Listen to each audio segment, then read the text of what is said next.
हो, बेतूलचा घाट लागला होता आम्हाला. इकडनं जाताना खंडवा ते बेतूल मार्ग जो आहे तो पूर्ण घाट रस्ता आहे.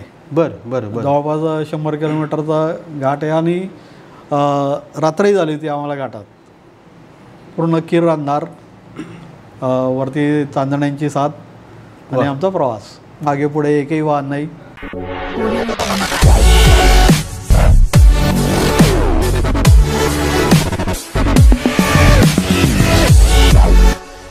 नमस्कार रसिक मित्रांनो, नमस्कार. मल्हार कम्युनिकेशन्स प्रस्तुत हॉबी डूबी डू अर्थात एक तरी छंद असावा हे सूत्र घेऊन लोकप्रियतेचं शिखर गाठणाऱ्या आपल्या या गप्पा गोष्टींच्या संवादाच्या कार्यक्रमाचा आजचा एपिसोड क्रमांक आहे मित्रांनो 200. लक्षात घ्या, आपल्या या 200व्या भागाचे मानकरी आहेत, आपले प्रमुख अतिथी आहेत की ज्यांचा खरंच प्रवास म्हणजे शब्दशः प्रवास बरं का. तर आणि त्यामुळं वर्तमानपत्रांनी त्यांची दखल घेतलेली आहे आणि तो प्रवास कसा रोमहर्षक झाला प्रयागराजपर्यंत, जिथं महाकुंभमेळा सध्या सुरू आहे उत्तर प्रदेशामध्ये. असे ज्येष्ठ छायाचित्रकार श्रीयुत जे.पी. वानखेडे हे आजच्या संवाद कट्ट्याचे आपले प्रमुख अतिथी आहेत. आणि आजच्या संवाद कट्ट्याचा विषय मित्रांनो आस्था है तो रास्ता है या उक्तीप्रमाणेच त्यांनी प्रवास केलेला आहे. तर वानखेडेजी, आमच्या या मल्हारच्या हॉबी डूबी डूच्या संवाद कट्ट्यावर आपलं सहर्ष स्वागत आहे. मित्रांनो, आपल्या सगळ्यांना ठाऊक आहे गेल्या काही दिवसांपासनं उत्तर प्रदेशातल्या प्रयागराजला त्रिवेणी नद्यांचा जो संगम आहे, गंगा यमुना सरस्वती या महानद्यांचा जो संगम आहे प्रयागराज, त्या ठिकाणी त्या संगमावर 12 वर्षांनी तब्बल महाकुंभ मेळा जो आहे तो भरला जातो. आणि तिथं ते जे स्नान करण्यासाठी अलोट करोडो श्रद्धाळू भाविक त्या ठिकाणी जातात. त्या पुण्यस्नान त्याचा लाभ ते घेत असतात आणि साधू संतांचं दर्शन घेऊन आपापल्या गावी ते जात असतात. पण ते सोपं नाही आहे. यंदा तर इतकी प्रचंड गर्दी आहे, कित्येक कोटी लोकांनी त्या ठिकाणी गर्दी केलेली आहे त्या स्नानाचा लाभ घेण्यासाठी. अनेक आखाड्यांचे साधू महंत त्या ठिकाणी आहेत आणि रेल्वे गाड्या, खचाखच बसेस, सगळी वाहनं जी आहेत त्या ठिकाणी जागा नाही आहे. आणि म्हणूनच वेगळ्या पद्धतीने प्रवास आपल्या आजच्या प्रमुख अतिथींनी केलेला आहे, वानखेडेजींनी केलेला आहे. आणि त्यांनी तो एकट्याने केलेला नाही मित्रांनो, सोबत वेद नावाचा त्यांचा जो तरुण मुलगा आहे तो पण या इव्हेंट मॅनेजमेंटच्या क्षेत्रामध्ये आहे आणि त्यालाही पर्यटनाची आवड आहे. तोही श्रद्धाळू आहे आणि आध्यात्मिक प्रवृत्तीचा आहे. तर वानखेडेजी, मला सांगा की एकतर अध्यात्म, श्रद्धा, आपली भाविक वृत्ती हे सगळं आहे, पण तुम्ही ज्येष्ठ छायाचित्रकार असताना एकदम हे ॲडव्हेंचर जबरदस्त बाईकनं ते सुद्धा कसं आलं डोक्यात बरं? याआधी पण प्रवास केलेला आहे मी, 300-400 किलोमीटरपर्यंत केलेला आहे. बरं बरं बरं. अच्छा. आणि ऑफ रोड बाईकिंग वगैरे हा प्रकार केलेला आहे. त्यामुळे रायडिंगची ऑलरेडी आवड असल्यामुळे, आणि आमचा ग्रुपही आहे DJ शिवा म्हणून आणि संध्या किशोर, त्यांच्यासोबत बऱ्याच वेळा गेलेलो पण आहे. त्यांनी या यात्रेला पण प्रोत्साहन दिलं. त्यांचंच खरं वाटा आहे. अच्छा अच्छा अच्छा अच्छा. हे साहस करण्यामागे. बरोबर आहे. आम्ही वर्तमानपत्रात वाचलं आहे की हे जे साहस आहे ते तुम्ही का केलं, तर तुम्हाला मुळात तुम्ही आधी ट्राय केला होता रेल्वेने जाण्याचा वगैरे. हो. नाही का? हो, तिकीट वगैरे काढण्याचा प्रयत्न केला पण अवेलेबलच नव्हते, त्यामुळे. बरोबर आहे. बरोबर. शक्य झालं. बरं, मग मला सांगा कोणत्या दुचाकीवरनं आपला हा प्रवास झाला जाऊन येऊन? जी माझ्याकडे अवेलेबल होती बजाज प्लॅटिना. अच्छा अच्छा. 125 cc. बरं, बजाजचं मेक. हां, त्यावरून केलेलं आहे. आणि नेहमीची बाईक असल्यामुळे एक आत्मविश्वास पण होता की यावरून आपण प्रवास करू शकतो. अच्छा अच्छा. म्हणजे आणि सोबत मग लगेच सामान तुमचं जुजबी काही खाद्यपदार्थ? 2 सॅक होत्या फक्त बस. अच्छा. आणि खाण्यापिण्याचं तर रस्त्यात होतीच व्यवस्था. बरं बरं बरं बरं. मग एका बाजूने किती साधारणतः किलोमीटर्स तुम्ही प्रवास केला? प्रयागराज इथून जळगाव ते प्रयागराज 1100 किलोमीटर. जळगाव ते प्रयागराज. आणि मग वाह्या काय कोणते कोणते? वाया मलकापूरही जाऊ शकतो आपण. मलकापूर, शेगाव, अकोट मार्गे आणि नागपूर मार्गे पण जाता येतं. पण आम्ही जाताना खंडवा, बेतूल मार्गे गेलो. अच्छा. बेतूल, रेवा आणि मग नंतर प्रयागराज. वा वा. हा पण मुलगा तर सोबत होताच, पण मग मग घरच्यांनी हे सगळं ॲक्सेप्ट केलं की तुम्ही दोघं जातायत तर जा वगैरे? अच्छा. मग कधी प्रवासाला सुरुवात झाली तुमची? 21 जानेवारीला. बरं. आणि तब्बल हा एका बाजूने किती दिवस लागले? 2 दिवस. 2 दिवस. 21ला आपण सुरुवात केली नाही का? आणि परतीचा प्रवास परत 2 दिवस. हो. अच्छा. म्हणजे 29ला मला वाटतं. हो, 29ला. बरं बरं. मग तब्बल किती साधारणतः सुमारे किती प्रवास झाला? बरंच लांबचा अंतर आहे. सुमारे 3000 किलोमीटर झाला. 2950 काहीतरी आहे, 3500 पर्यंत. मग रोज साधारणतः किती प्रवास करायचा आणि कसा दिनक्रम असायचा आपला? रोज 300 किलोमीटरपासून तर 900 किलोमीटरपर्यंत प्रवास करावा लागला आहे आम्हाला. अच्छा अच्छा अच्छा. गरजेनुसार. बरं. तिकडनं परतताना थोडा जास्तच झाला आमचा प्रवास. मग होऊन गेलं, ते सवय झाली ती. एखाद्या वेळेस म्हणजे रात्री उशिरापर्यंत वगैरे? हो, 12:30पर्यंत प्रवास केला आहे आम्ही, अयोध्या ते उज्जैन. अच्छा अच्छा अच्छा. बरं. हा सर्वच मार्ग जो होता जाता येतानाचा तो असा चांगला होता की घाट रस्ता वगैरे पण होता? हो, बेतूलचा घाट लागला होता आम्हाला. इकडनं जाताना खंडवा ते बेतूल मार्ग जो आहे तो पूर्ण घाट रस्ता आहे. बरं बरं बरं. जवळपास 100 किलोमीटरचा घाट आहे. आणि रात्रही झाली होती आम्हाला घाटात. पूर्ण किर अंधार, वरती चांदण्यांची साथ आणि आमचा प्रवास. मागे पुढे एकही वाहन नाही. अच्छा आणि अच्छा आमचं चालू आहे गाडी. बरं बरं बरं बरं. मग ह्या सगळ्या प्रवासाच्या याच्यामध्ये दुचाकी बंद पडली, काही दुसरे अडथळे निर्माण झाले, असं काही झालं कधी? नाही, अजिबात नाही. वा. कुठल्याही प्रकारचा त्रास झाला नाही प्रवासाचा. एकदम सहजपणे प्रवास झाला आमचा. अच्छा. बरं. हा सगळा प्रवास तुम्ही किती वेळ तुमचं म्हणजे दुचाकी चालवली आणि वेदने तुमच्या मुलाने किती वेळ ड्राईव्ह केलं?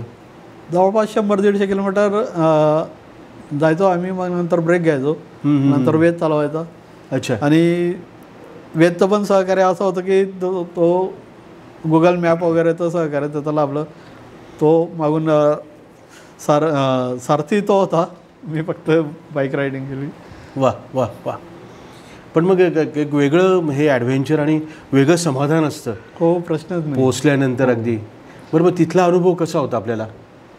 तिथं गेल्यावर तर एकदम कुठलं तरी स्वर्गात आल्यासारखं वाटत होतं अगदी. बरं बरं बरं. पवित्र वातावरण, अगदी पूर्ण भक्तिमय. अच्छा. आणि तिथले कमानी, स्वागताच्या कमानी वेगवेगळे त्यांचे सेक्टर केलेले होते. त्यांना वेगवेगळे नावं पण दिलेलं होते, कमलद्वार, धनुषद्वार, इतर आणखी. तर त्यामुळे असं आस्था पूर्ण वातावरणात अशी पूर्ण भरलेली होती असं वाटत होतं. अच्छा अच्छा अच्छा. मग आपलं ते अतिशय समर्पक असं आपलं या टॉपिकचं शीर्षकच आहे, आस्था आहे तो रास्ता आहे. बरं. मग आणि तिथं म्हणजे आपण मला वाटतं एकूण 9 दिवसांपैकी 6 दिवस तिकडे, 5-6 दिवस तर असाल. तिथं 4 दिवस होता. 4 दिवस तिकडे स्नान वगैरे सगळं 2 वेळा स्नान केलं, एकदा त्रिवेणी संगमला आणि एकदा यमुनेला. बरं. आणि मग तिथं तुमचा स्टे कसा होता आणि बाईक तिथं लावायला वगैरे सगळी जागा? तेव्हा 24 नंबर सेक्टरला त्यांनी टेंट हाऊस केलेले होते. तर त्यात खाट सिस्टीम होती. एका टेंटमध्ये जवळपास 250 खाटा होत्या. आणि मग त्या जवळच बाईक लावायची पण व्यवस्था होती. तेव्हा गर्दी कमी असल्यामुळे थेट बाईकही जाऊ शकत होती. अच्छा. त्यामुळे तो काही प्रॉब्लेम आलाच नाही. मला असं वाटतं की अशा पद्धतीचं धाडस करणारे, साहस करणारे आणि बाईकवरनं इतका लांबचा पल्ला गाठणारे फार क्वचित असतील ना, असे काही लोक भेटले? हो, आणि तिथे कसं तुमचं नक्कीच कौतुक झालं असेल. हो, प्रश्न लोकांना जसं जसं कळत असेल या बाईकवरून जाणं हेच थोडं ॲडव्हेंचरस वाटत होतं लोकांना. बाकी आमच्या ग्रुपमध्ये आहेत तसे कलाकार लोक, त्यांच्याचपासून प्रेरणा घेऊन आता आमचं DJ शिवा आणि संध्या किशोर हे केदारनाथला जाऊन आले बाईकवर. त्यांची स्पोर्ट बाईक होती, आमची सिटी बाईक. अच्छा अच्छा अच्छा अच्छा अच्छा अच्छा.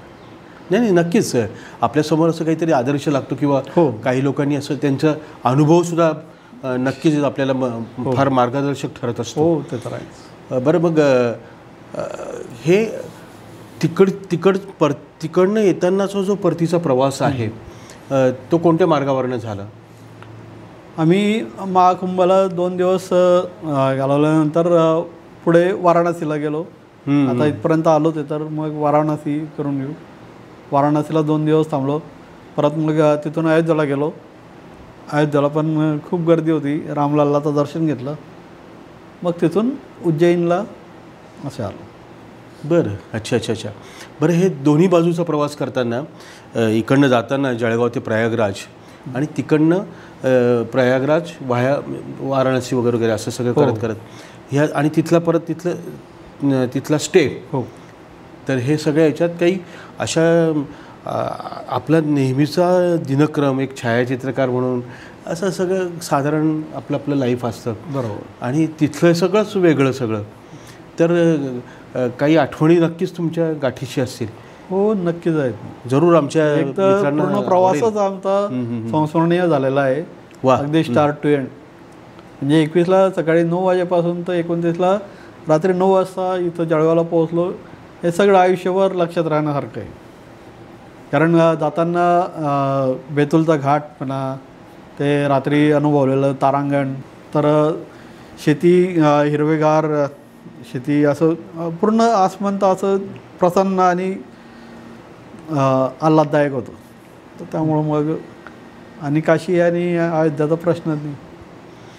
बरं, मग म्हणजे वेदने आपण म्हणाला तसं सारथी म्हणून पण त्याने काम केलं. त्याने ते गुगल मॅप वगैरे सगळं, कारण अलीकडची पिढी याच्यात अतिशय म्हणजे ती फास्ट आणि ती निष्णात असते सगळी. तर अजून काय त्याच्या बाजूने काय कसा सपोर्ट झाला त्या, आणि नक्की त्याच्या मित्रांनी वगैरे सगळंच त्याला ते एक, तुम्ही दोघंही हिरो ठरला आहेत खरं तर. काय सांगाल त्याच्याबद्दल? खरं तर आम्ही आमचा जो प्लॅन होता तो कुणालाच एक्सपोज केला नाही. कारण कसं आहे, कोणी निगेटिव्ह कॉमेंट केली तर मग आपल्या मनात थोडंसं शंका निर्माण होते. त्यामुळे मी, वेद आणि त्याची आई, अच्छा, या तिघांशिवाय कुणालाच माहीत नव्हतं आमचा प्लॅन. आणि मग नंतर जेव्हा आम्ही प्रवासाला निघालो तेव्हा मग आमच्या ग्रुपवर हे पोस्ट टाकली की आम्ही निघालो आहे महाकुंभला. मग तेव्हा सगळे चकित झालं की हे कसे जात आहे, काय जात आहे यात. तर त्या मित्रांनी पण आश्चर्य व्यक्त केलं की हा एक कसं काय जातो आहे बाईकवर. आणि मग काहींनी चेअरअपही केलं. आता आपण छायाचित्रकार म्हणून सुद्धा तुमची ओळख आहे, ज्येष्ठ तुम्ही आहात या क्षेत्रामध्ये. पण तिथं असे रील्स बनवणारे किंवा बाईट्स वगैरे घेणारे असे चिकार भेटले असतील. तर तसं तो अनुभव तुम्हाला नक्की आला असेल. काही लोकांना तुम्ही मुलाखती दिली असेल कदाचित. हा, कारण फॉरेनचे जे लोक होते या त्यांचं आकर्षण असतंच. हो. बरं. त्यांच्या हातात तर कॅमेरे असतातच, प्रश्न नाही. अच्छा. आणि त्यांच्या दृष्टीनं हा खूप मोठा जागतिक लेवलचा इव्हेंट होता. त्यामुळे त्यांना खूप याविषयी कुतूहल होतं. ते प्रत्येक गोष्ट आता जाणून घेण्याचा प्रयत्न करत होते. नक्की नक्की. आणि साधू संतांचे फोटो काढणं किंवा घाटाचे, आता वाराणसीला घाट वगैरेचं आहे, खूप आकर्षक आहे. तिथली गंगा आरती आहे. तर ते पण, आणि महाकुंभाला तर प्रश्न, महाकुंभाला तर खूप म्हणजे एकतर ते अघोरी साधूंचं त्या आखाड्यांचं वगैरे सगळ्यांना आकर्षण असतं. त्यांचं दर्शन व्हावं आणि त्यांच्याकडनं काहीतरी आशीर्वाद मिळवावं असं पण श्रद्धाळूंचं सगळं असतं. पण ह्या वेळेसचा म्हणजे एका युवतीने ते नेहमी ती चर्चेत राहिली, व्हायरल तिचे झाले, मोनालिसा. हो. तिची भेट झाली तुमची? नाही, पाहिलं? ती तेव्हा ते परत गेलेली होती ते. बरं बरं बरं बरं. त्यामुळे काही कारण ते इतका ससेमिरा होता सगळ्या, हो. कॅमेरामन असतील, सगळे फोटोग्राफर्स असतील, आणि खूप मोठा एरिया आहे तो महाकुंभ, म्हणजे आपण नाही पूर्ण कव्हर करू शकत. बरं बरं बरं बरं. 15 ते 20 किलोमीटर पायी चालणं होतंच कमीत कमी. बरं. अच्छा अच्छा. त्यामुळं मग थकवा येतोच आणि वाहन प्रत्येक ठिकाणी नाही जाऊ शकत. खरं खरं खरं. त्यामुळे पूर्ण कव्हर नाही होत. तरी आम्ही शास्त्री ब्रिजवरून वगैरे रात्रीचं सीन कव्हर केलं आहे दोन्ही बाजूला. अच्छा. वा वा वा. बरं बघ, ह्या सगळ्या एखादं प्रवास वर्णन वगैरे लिहावं, छोटीशी पुस्तक स्वरूपात तुमचा अनुभव ते बंदिस्त करावेत, असं काही आहे तुमचं प्लॅनिंग? खरं तर होतं प्लॅनिंग, पण आता का वाचन संस्कृतीत मुळात लोप पावत चालली. अच्छा अच्छा अच्छा. आणि आता ही डिजिटल संस्कृती आल्यामुळे मग प्रश्न नाही आता या प्रकारात.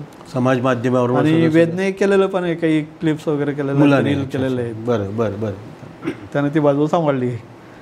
नाही पण दैनिक लोकमत सारख्या लिडिंग न्यूजपेपरने त्याची दखल घेतली आणि आस्था आहे तो रास्ता आहे ह्याच टायटलचा एक लेख सुद्धा तुमच्यावर आला आणि तुमचं दोघांचं छायाचित्र त्याच्यात होतं आणि त्याच्यामुळे नक्कीच सगळ्या वाचकांपर्यंत तुम्ही पोहोचलेलं आहे. आणि आमच्याही या चॅनलच्या माध्यमातून यूट्यूबवर नक्की तुम्ही पोहोचाल.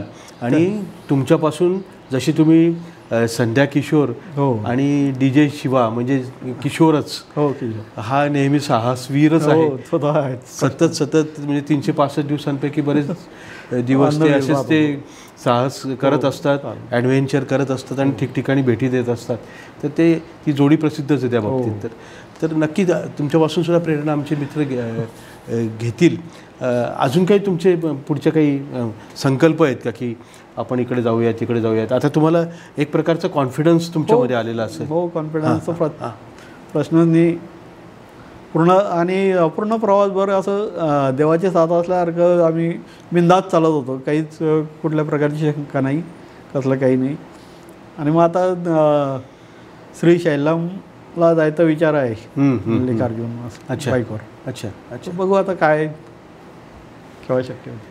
खरंच म्हणजे मला तर वाटतं की अख्ख्या खानदेशभरात बाईकवर जाणारे महाकुंभला तुम्ही बाप बेटे एकमेव असाल.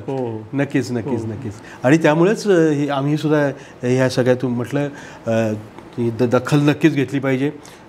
प्रिंट माध्यमाने घेतलेली आहे आणि इलेक्ट्रॉनिक्स माध्यमांवर सुद्धा, समाज माध्यमांवर सुद्धा तुम्ही सगळीकडे पोहोचले आहेत घराघरात. आणि ह्याही आपल्या कार्यक्रमातनं या संवाद कट्ट्यावर तुम्ही आलात आणि सगळ्या तुमच्या मनामध्ये जे काही संकल्प आहेत, जे काही तुम्ही मानस आहेत, अशाच काही तीर्थाटन असेल, असेच साहस तुमच्या मनामध्ये जे असेल ते जरूर अशाच सुरक्षितपणे. बरं ते मग हेल्मेट वगैरे तर तुम्ही? हो, दोघांचं कंपल्सरी हेल्मेट. अच्छा अच्छा अच्छा अच्छा. ती काळजी पूर्ण घेतली आम्ही. बरं. आणि त्याशिवाय प्रवासच नाही. अच्छा अच्छा. बरं मग आपले हे ग्रामीण भागातली व्ह्युअरशिप चांगल्यापैकी आपल्याला असते. तर जे असे तुमच्यासारखे साहसवीर आहेत, जे अशा पद्धतीचं साहस करू इच्छितात, त्यांना तुम्ही काय सल्ला द्याल बरं? विदाऊट हेल्मेट नो रायडिंग हा तो पहिला सल्ला आहे. बाईक रायडिंग करायचं असेल तर हेल्मेट कंपल्सरी आहे. कारमध्ये असाल तर सीट बेल्ट नक्कीच लावून घ्या. छान. आणि साहस करायचं ते जोशमध्ये होश गमावायचा नाही. Correct correct. म्हणजे मनाचा ब्रेक हा उत्तम ब्रेक. किती तुमचं किती सगळ्यात फास्ट तुम्ही किती गेलात? म्हणजे 80च्या स्पीडने गेलो होतो आम्ही. अच्छा अच्छा अच्छा. 80च्या स्पीडने म्हणजे तसं कंट्रोल करण्यासारखं. बरं बरं. तर मित्रांनो नक्की म्हणजे वानखेडेजींचं जी जर्नी आहे म्हणजे बाईकवर केलेली जर्नी आणि तेही थेट महाकुंभला ते जाऊन आलेले आहेत. तर ह्या संवादातनं तुम्हाला नक्की प्रेरणा मिळेल. पण त्यांनी जे मोलाचा संदेश दिलेला आहे की सुरक्षितपणे आणि सुखरूपपणे मनाचा ब्रेक हा उत्तम ब्रेक आहे, ह्या उक्तीनुसार तुम्ही नक्की आस्था पण बाळगा आणि साहस पण करत राहा. हा अतिशय मोलाचा संदेश त्यांनी दिलेला आहे. तर मित्रांनो आमच्या ह्या यूट्यूब चॅनलला हॉबीडूबीडूला लाईक करा, सबस्क्राईब करा आणि कमेंट्स पण आमच्या त्या बॉक्समध्ये तुम्ही पास करा. पुन्हा वानखेडेजी आमच्या या संवाद कट्ट्यावर आपण आलात आणि छान गप्पा तुमच्या या जी काही मोहीम होती एका अर्थाने बापलेकाची खरंच साहसच म्हटलं पाहिजे ते ॲडव्हेंचर. तर तुम्हाला पुन्हा पुढच्या वाटचालीसाठी आम्ही शुभेच्छा देतो आणि या ठिकाणी आपण थांबूया. हो, धन्यवाद. WW टीमला धन्यवाद सर, आपलेही धन्यवाद. थँक्यू. नमस्कार.